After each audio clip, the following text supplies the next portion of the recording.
Langsung dari satu jamaah, apa tanggapan Ustadz bagi orang yang punya pandangan yang penting semua jalan, jadi sifatnya STMJ, ya kan?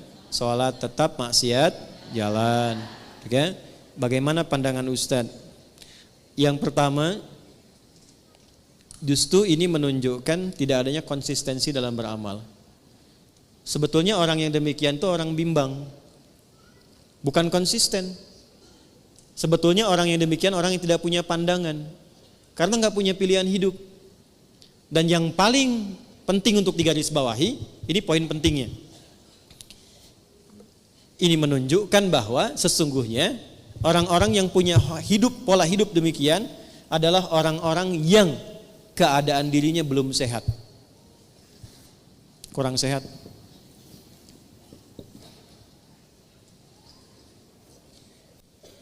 Satu, doakan. Karena yang seperti itu, kalaupun teman, didoakan dengan baik. Tapi tidak dijadikan semua apa yang disampaikan sebagai pertimbangan untuk mengambil keputusan. Ingat ya? Ya, saya ulangi lagi. Tidak semua yang disampaikan tidak dijadikan sebagai pertimbangan untuk mengambil keputusan. Karena kenapa? Dirinya saja belum bisa mengatur keadaan dirinya untuk konsisten pada kebaikan. Bagaimana dia bisa memberikan masukan yang baik pada orang lain? Nah, orang yang sehat, ketika dia mengerjakan sebuah amal soleh, maka ketika benar amal solehnya, amal soleh itu otomatis akan menggerakkan tubuhnya untuk mencegah dia berbuat salah. Saya contohkan begini, sholat amal soleh bukan? Soleh, apa fungsi sholat? Quran surah ke-29 ayat ke-45, Innas sholata tanha anil fahsya. Kalau ada orang sholat dan benar sholatnya, itu otomatis sholat yang dia kerjakan akan memberikan pengaruh pada tubuhnya untuk mencegah dia dari berbagai tindakan-tindakan maksiat. Fahsya, maaf, zina, selingkuh, LGBT, pornografi itu fahsya. Mungkar, mencuri, bergosip, menuduh, merendahkan, berselisih itu mungkar. Jadi kalau orang benar sholatnya, amal soleh lewat sholat ini, dia akan otomatis mencegah pelakunya berbuat salah. Jadi kalau ada orang sholat, tapi saat bersamaan dia berbuat maksiat, ini artinya ada yang belum tepat dikerjakan dalam sholatnya. Karena motivasi orang sholat itu adalah mendapatkan amal soleh agar tidak berbuat salah. Jadi mustahil ada STMJ, istilahnya salah itu. Sholat terus, maksiat jalan. Jadi kalau orang sholatnya terus, itu nggak mungkin ada maksiat. Maka apa yang terjadi? Yang sholat ketika sholatnya dikerjakan tidak membuat dia kemudian terhambat berbuat maksiat, maka kemungkinan besar satu, dia tidak sempurna dengan tujuan dan niat sholatnya. Makanya kata Nabi yang diperbaiki sebelum mengerjakan amal sholat itu niatnya dulu. Niatnya benar nggak? Jadi kalau seseorang niatnya benar menunaikan sholat, itu otomatis nggak akan maksiat. Otomatis. Ibu kalau nggak percaya ya, kalau ada anak kurang baik, ya jangan naik level dulu.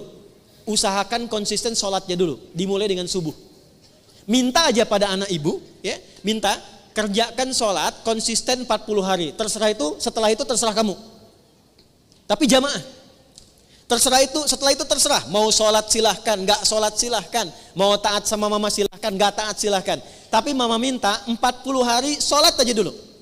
Di masjid, setiap hari. Subuh sampai isya. Setelah hari ke-40, lihat apa yang terjadi. Saya punya pengalaman di Tripoli. Guru kami, seorang profesor, itu kedatangan orang tua, menyampaikan pesan anak-anak kami 3 orang, itu sholatnya sulit luar biasa. Dipanggil dengan halus anak-anaknya, ya abnai, anak-anakku sini nak katanya. Sekarang Syekh mau katakan, silahkan anak-anak mau nggak sholat silahkan, nggak taat sama mama silahkan, cuman minta satu dulu kerjakan, sholatlah selama 40 hari, tunaikan berjamaah di masjid, setelah itu bebas mau ngapain aja. Hari ke-40, yang satu berubah jadi baik luar biasa. Jangankan maksiat, untuk berkata yang kurang pantas pun dia nggak punya kosakatanya. Yang kedua, naik turun, kadang baik, kadang tidak, kadang baik, kadang tidak. Yang ketiga, itu makin kacau. Dipanggil ketiganya, kata syekhnya, kamu yang pertama, kamu benar sholatnya 40 hari, dikerjakan dengan baik dan tidak kamu tinggalkan. Yang kedua, kamu kerjakan tapi kamu bolong-bolong. Kadang dikerjakan, kadang tidak. Kadang dikerjakan, kadang tidak. Yang ketiga, kamu ngumpet-ngumpet padahal kamu gak sholat. Ketiganya bingung lantas bertanya, kok Pak Kiai tahu katanya? Karena demikianlah yang tertuang diisyaratkan dalam Al-Quran. Tidak ada orang sholat konsisten kecuali merubah dia menjadi pribadi yang lebih baik. Maka tobatlah dua temannya tadi, keduanya menjadi lebih baik sampai sekarang mereka sahabatan dan menjadi ahli Al-Quran. Ya. Jadi tidak ada satu kalimat yang mengatakan sholatnya terus maksiat jalan, itu nggak ada sebetulnya. Kalau memang sholat yang ditunaikan sholat yang benar. Nah, untuk memperbaiki sholat kuncinya dua. Satu, izin. Untuk memperbaiki sholat kuncinya dua. Satu, selalu bermohon kepada Allah untuk mendapatkan rahmatnya dalam sholat. Saya ulang ya, selalu bermohon kepada Allah untuk mendapat rahmat Allah dalam sholat. Itu ada di Quran surah ke-2 Al-Baqarah ayat 45 sampai 46. Sudah? Saya merasakan sekarang jarang ada orang sholat dengan menggunakan rumus Quran itu. Yang penting sudah sholat gitu kan? Ya. Ibu pernah nggak mengharap rahmat Allah sebelum sholat? Supaya dirahmati dalam sholat? Pernah nggak? Ya? Coba deh. Makanya ibu masuk masjid ya. Kalau masuk masjid itu doanya apa? Allahumma ftahli abwaba.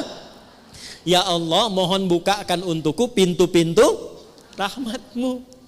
Tuh ya, mau masuk udah diajari oleh Nabi. Jadi sebelum masuk masjid, saat langkah kaki kanan itu dilakukan, minta apa? Rahmat. Masjid fungsinya untuk apa yang pokok? Sholat. Jadi masuk masjid, fungsi yang pokok untuk sholat. Sebelum sholat minta lu rahmat Allah. Nah, rahmat itu dibagi 3. Saya ulangi, rahmat dibagi 3. Nah, kalau suami ibu namanya Pak Rahmat, nanti ibu pulang ke rumah, papa dibagi 3. Udah, 1. Rahmat itu yang pertama solusi dari semua masalah hidup. Dah. Jadi kalau ibu sholatnya membawa motivasi itu, nanti kebawa enak sholatnya. Pas sujud ingat, dengan suami ada masalah tuh ingat, minta solusi. Nangis, selesai. Walaupun belum ada solusi tapi hati tenang. Dan itu mengantarkan pada setengah solusi. Sudah? Yang kedua, pelan-pelan, ampunan dari dosa. Ampunan dari dosa. Nah, di antara fungsi sholat yang paling pokok itu menggugurkan dosa-dosa.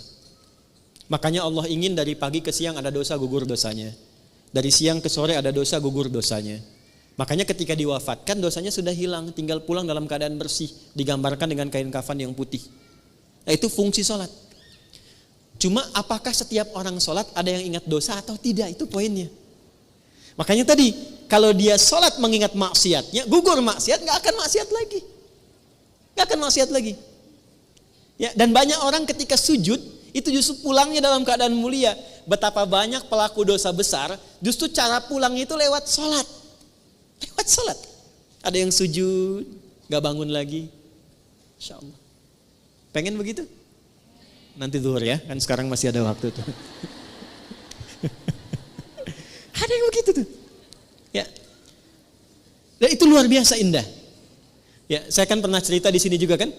Ada seorang kakek, ini bukan ustadz bu. Saya ketemu orangnya. Itu orang sederhana, mungkin viral di langit tapi mungkin tak dikenal di dunia.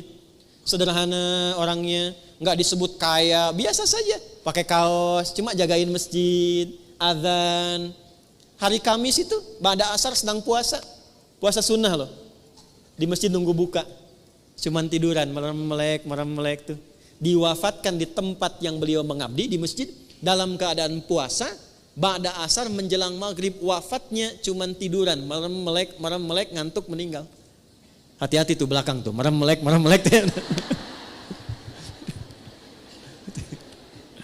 Dua. Yang ketiga, Bagaimana caranya supaya saat sholat bisa mengingat ada kesalahan yang diampuni? Maka dibuka dengan bagian ketiga. Perhatikan bagian ketiga. Sudah? Yang pertama tadi apa? Solusi. Berarti jawaban dari doa kan? Yang kedua apa? Ampunan. Yang ketiga, rahmat itu dalam bentuk husnul khatimah. Bentuknya apa? Husnul khatimah. Kalau sudah bicara husnul khatimah artinya ingat wafat. Ingat apa? Karena itulah Nabi mengajarkan pada setiap imam saat akan mengimami, berbalik dulu kepada makmum menyampaikan kalimat ini. Para jamaah, kita akan sholat. Mohon hadirkan kehusyuan dan rasakan dalam sholat ini, mungkin ini sholat terakhir yang kita tunaikan dan boleh jadi kita akan wafat dalam sujud kita. Itu sunnah. Bahasa Arabnya sallu salatan muwadda. Jamaah, jadikan salat ini sebagai salat perpisahan kita untuk bertemu dengan Allah Subhanahu wa taala. Pernah enggak merasakan begitu? Nah, makanya imam tidak harus pakai bahasa Arab karena ini bahasa yang boleh disampaikan dengan bahasa Indonesia.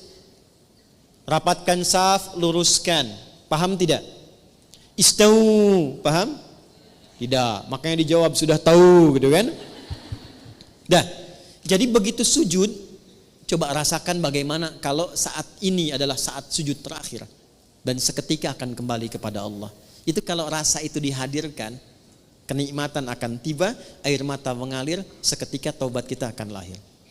Nah, sifat solat semacam ini, amal soleh semacam ini akan menghentikan perbuatan maksiat. Karena itu saya tidak sepakat dengan kalimat, misalnya taat jalan, maksiat terus. Solat terus, maksiat jalan. Ini tidak ada orang yang, maaf ya, berpikir keseimbangan tapi dengan cara yang tidak wajar. Itu bukan seimbang namanya. Seimbang itu ketika dikerjakan amal soleh dengan amal soleh lain beriringan. Saya sholat tahajud, iya. Puasa juga, iya. Itu seimbang namanya. Ya, saya baca Al-Quran, iya. Menghafal, iya. Itu seimbang namanya. Kalau Anda amal soleh, iya. Amal salah, iya. Bukan seimbang, itu nol namanya. Karena ketika berbuat soleh dan disusul dengan salah, maka yang soleh ketarik dengan yang salah. Kalau sudah keambil tidak ada amalan lagi dan nol sifatnya, itu bukan seimbang, itu hilang namanya. Tuh, kaget kan?